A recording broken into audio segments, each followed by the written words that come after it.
कति मिठो मजाले खाएको यार मेरो बुढीले ढेँडो आज पकाएको उसले खुब मनपर्छ कोदोको ढेँडो त्यही भएर ढेँडो उठालेर मजाले खाँदै जाडो महिना ढेँडो खानुहोस् राम्रो मिठो हुन्छ अलिअलि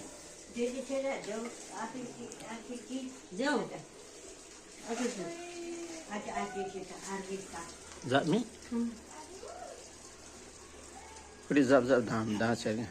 मैं छम मजा आछ क्या मैले ढेँडो नि मजा आयो